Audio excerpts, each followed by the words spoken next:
Imagina un territorio inmenso, poblado por cientos de tribus guerreras que hablan lenguas distintas, siguen jefes distintos y pelean entre sí desde tiempos inmemoriales. Ahora imagina que un solo hombre, con un ejército relativamente pequeño, decide cruzar esa frontera y someterlo todo, paso a paso, sin retroceder jamás.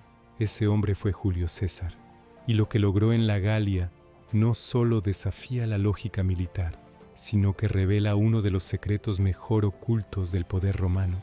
¿Cómo pudo conquistar un territorio tan vasto con recursos tan limitados?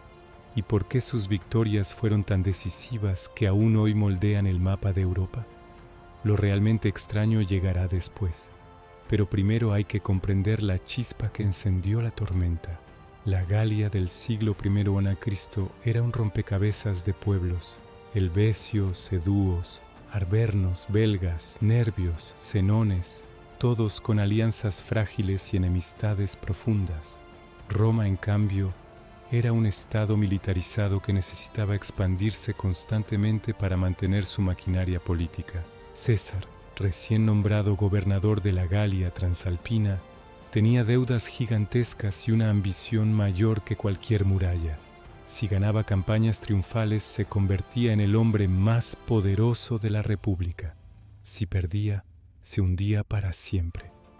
Pero aquí aparece el primer giro inesperado. La guerra no empezó por un gran plan de conquista, sino por un movimiento migratorio aparentemente inofensivo. Los helvecios, presionados por otros pueblos, intentaron cruzar territorio romano para asentarse en nuevas tierras. César les cerró el paso, y en ese instante la frontera de Roma estalló. Lo que parecía un simple control fronterizo se convirtió en el detonante de una de las campañas más brutales de la historia republicana. Más adelante verás que esta primera decisión contiene uno de los trucos tácticos más característicos de César. Pero antes, observa cómo construye el escenario de su ascenso. César sabía que no podía mostrarse débil ante los helvecios. Ordenó fortificaciones a lo largo del Ródano para impedirles el paso y, cuando intentaron rodear sus defensas, los persiguió sin descanso. Entonces ocurrió el primer dato sorprendente. En uno de los momentos críticos, reconstruyó un puente destruido en solo 9 días, un puente de madera, apto para miles de hombres, equipado y defendido. ¿Sabes qué es lo más extraño? Que no lo necesitaba para avanzar, lo necesitaba para aterrorizar.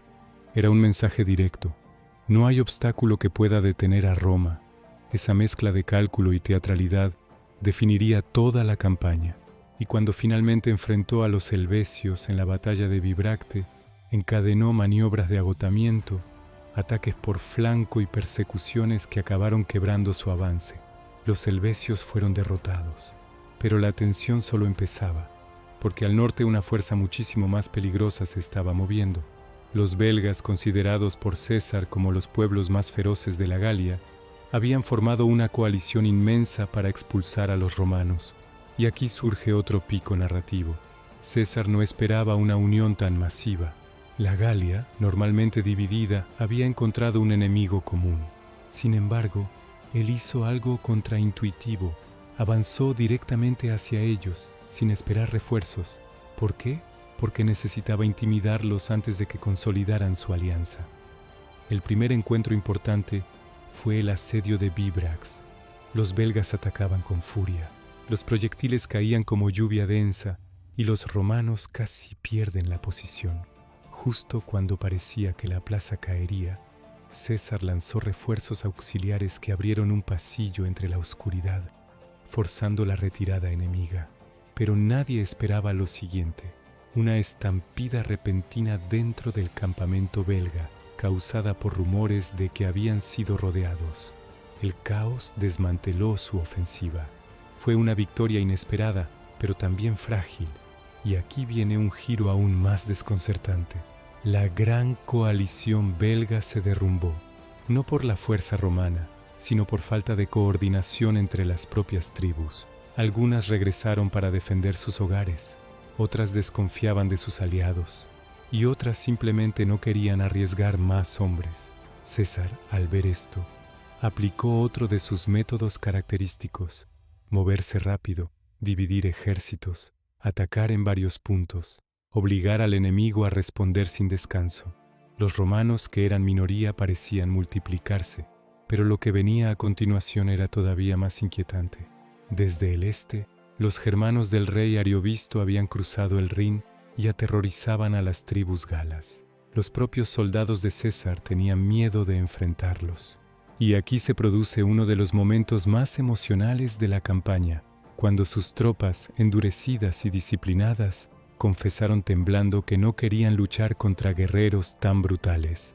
César entonces pronunció un discurso diseñado para humillarlos, inspirarlos y manipularlos al mismo tiempo. Les dijo que si tenían miedo, él avanzaría solo y que otra legión ocuparía su lugar en la gloria. Era un chantaje emocional típico suyo. Funcionó. El ejército recuperó el valor y se libró la batalla contra Ariovisto. Lo racional viene ahora. César organizó un triple orden de batalla que neutralizó las cargas germanas, pero lo misterioso estaba en el otro lado. Los germanos realizaban rituales previos, gritos, golpes de escudo y cánticos que parecían resonar en la tierra misma. Aún así fueron derrotados, y con Ariovisto expulsado, la Galia parecía más tranquila. Parecía, porque lo más grandioso estaba a punto de surgir. Un joven noble arverno, llamado Vercingetorix, iba a unificar a la Galia entera contra Roma. Hasta ese momento ningún líder galo había conseguido unir a tantas tribus, pero Vercingetorix vio en las tácticas de César una amenaza existencial. Aplicó una estrategia totalmente opuesta: evitar combates directos, quemar cosechas, destruir ciudades para impedir que los romanos se abastecieran. Una táctica dura, radical, pero sorprendentemente eficaz. Entonces llegó el enfrentamiento que marcaría la historia: el asedio de Alesia. César y sus legiones rodearon la ciudad fortificada, pero sabían que un gigantesco ejército de socorro galo se acercaba desde el exterior. Y aquí surge uno de los datos más impresionantes de toda la campaña. En pocas semanas los romanos construyeron más de 21 kilómetros de fortificaciones alrededor de Alesia. Pero lo inesperado es esto: construyeron también otra línea de murallas, pero hacia afuera. César se estaba defendiendo al mismo tiempo de quienes estaban dentro y de quienes estaban fuera.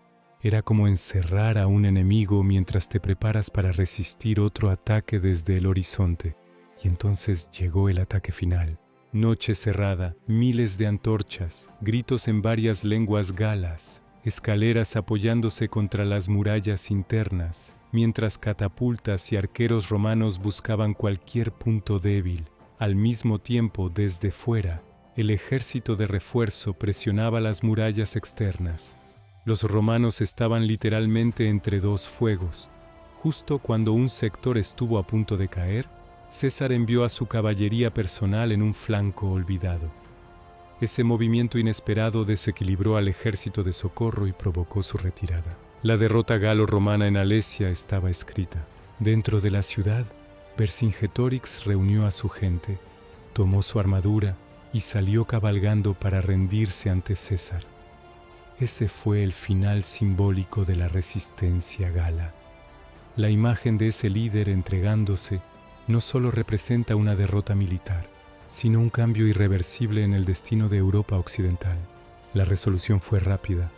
Sin Vercingetorix, las tribus restantes se rindieron una tras otra. Roma estableció administraciones, carreteras, impuestos y guarniciones. La Galia dejó de ser un mosaico tribal para convertirse en una provincia romana que con el tiempo sería el corazón cultural y político de lo que hoy es Francia. Más adelante verás que sin estas victorias, el mapa europeo sería totalmente distinto. El latín no se habría extendido como lo hizo. Muchos de los futuros reinos medievales no existirían tal como los conocemos. Y aquí llegamos al legado. Las victorias de César en la Galia no fueron solo conquistas militares, fueron la construcción de una identidad. Aunque su ambición era personal, sus actos desencadenaron efectos que duraron siglos. Y lo más irónico es que, mientras la Galia se transformaba, En Roma crecía el temor de que un general tan exitoso se volviera demasiado poderoso.